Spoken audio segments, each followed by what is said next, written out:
Good morning friends, কেমন আছো তোমরা সবাই? আশা করি সবাই খুব ভালো আছো। আমি শিউলি চলে এসেছি আজকে নতুন একটা ভিডিও নিয়ে। সবাইকে স্বাগত জানাই আমার এই চ্যানেলে। তো আজকে যে গাছটা নিয়ে আলোচনা করব সেটা হচ্ছে হলিহক গাছ। সামনে রয়েছে দেখো, তিনটে আমার কাছে আছে হলিহক গাছ। এই গাছের ফুলগুলো এত সুন্দর দেখতে, তোমরা দেখেই বুঝতে পারছো যে দারুণ লাগে দেখতে এদেরকে। মানে এদের সত্যি সৌন্দর্যের তুলনা হয় না। আর এর পাতাগুলোও বেশ বড় বড় হয়। আর ফুলগুলোর কালার অপশন আছে প্রচুর। মানে এই গাছের ফুলগুলোর অনেক রকমের কালার হয়, প্রায় বলতে গেলে সব রকম কালারেরই হয়, লাল, হলুদ, বেগুনি, এরকম ডিপ পিঙ্ক, হালকা পিঙ্ক। কিন্তু আমার কাছে রয়েছে মূলত এই দুটো তিনটে কালারই। তিনটে কালার বলতে প্রায় সবগুলোই একই রকম পিঙ্ক টাইপেরই দেখতে, কিন্তু একটা হচ্ছে একদম হালকা, একটা হচ্ছে একটু ডিপ পিঙ্ক, আর একটা হচ্ছে একদমই আরও যে গাঢ় পিঙ্কটা হয় সেটা। আর একটার ফুলগুলো একটু ছোট্ট সাইজের, আর বাকি দুটো ফুলগুলো একটু বড় টাইপের। কিন্তু যখন এনেছিলাম তখন একদম ছোট্ট গাছ। মানে এই গাছের ফুলগুলোর অনেক দিনের অপেক্ষায় ছিলাম যে কবে ফুটবে। এই গাছটা দেখো 20টাতে ফুল হয়ে গেছে, এটার মধ্যে বীজ আছে। তো এই বীজগুলোকে কিভাবে আমরা সংরক্ষণ করে পরের বারের জন্য চারা প্রস্তুত করব, সেটার ভিডিও নিয়ে আসবো খুব তাড়াতাড়ি।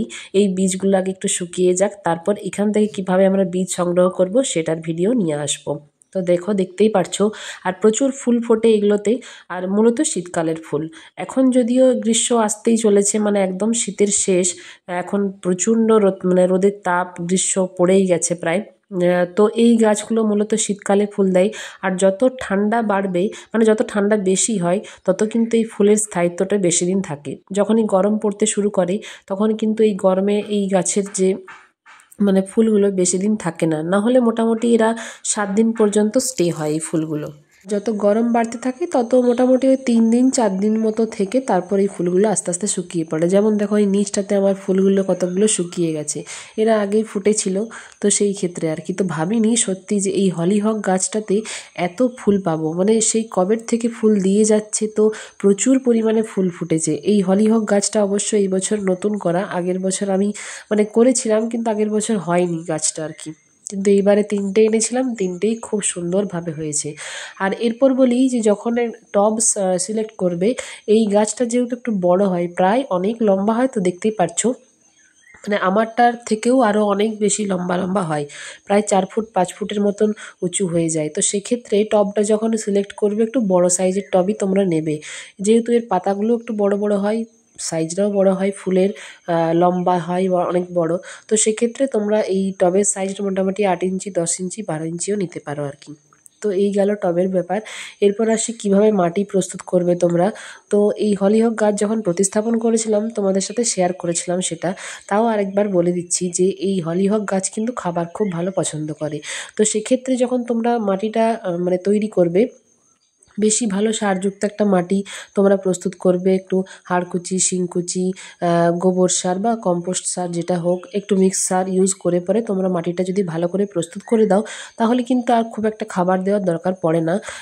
তো সেক্ষেত্রে তোমরা যখন মাটিটা তৈরি করবে, তখনই একটু ভালো করে মাটিটা প্রস্তুত করে নেবে। তাহলে আর এই গাছটাকে খুব একটা আর পরে আর খাবার দিতে হবে না। যেমন আমরা খোল ভেজানো জল দিই, সেটা দিই, বা কোনো হয়তো একটু তরল লিকুইড সার দিলাম, সেটা দিলেই কিন্তু যথেষ্ট হয়ে যায় এই গাছটার পক্ষে। এরপর আসি কেমনভাবে জল দেব। এই গাছটা কিন্তু জল বেশ ভালো পছন্দ করে। আমি নিজেই লক্ষ্য করে দেখেছি যে এই গাছটাতে যদি একদিন জল না দেওয়া হয় না, গাছের পাতাগুলো কেমন ঝিমিয়ে পড়ে, শুকিয়ে শুকিয়ে যায় পাতাগুলো। আবার যখনই জল দেবো, তখনই আবার এরা কিন্তু পরের দিন সকালবেলায় দেখি একদম তাজা হয়ে গেছে। তো সেক্ষেত্রে জলটা দেখে শুনেই দেবে, মাটি যেন শুকনো না হয়ে যায়। সেই ক্ষেত্রে ভালোভাবে জলটা তোমরা প্রত্যেক দিনই মনে হয় দিতে হবে। এই গ্রীষ্মকাল যখনই গরম গরম পড়তে শুরু করেছে, তো আর শীতকালেও কিন্তু জিনিসটা লক্ষ্য করেছি যে বেশ ভালোই জল দিতে হয় এই গাছটাকে। আর এরপর বলি কীটনাশক স্প্রের ব্যাপারে, যে কোনো পেস্টিসাইডস তোমরা ইউজ করবে কিনা। তো হ্যাঁ, এই গাছে কিন্তু পোকামাকড় আক্রমণ হয়। তো সেক্ষেত্রে তোমরা ফাঙ্গিসাইড বা কোনো নিম তেল যেরকম অন্য গাছে ইউজ করো 10 দিন 15 দিন ছাড়া ছাড়া, সেক্ষেত্রে কিন্তু এই গাছেও অবশ্যই স্প্রে করতে হবে, কারণ এই গাছেও পোকামাকড়ের আক্রমণ খুব বেশি হয়। তো নিম অয়েল স্প্রে করতে পারো, বা ফাঙ্গিসাইড স্প্রে অবশ্যই তোমরা কিন্তু এই গাছটিতে প্রয়োগ করো। এরপর বলি যে কোথায় রাখবে গাছটিকে। অবশ্যই শীতকালের গাছ রোদেই রাখতে হবে।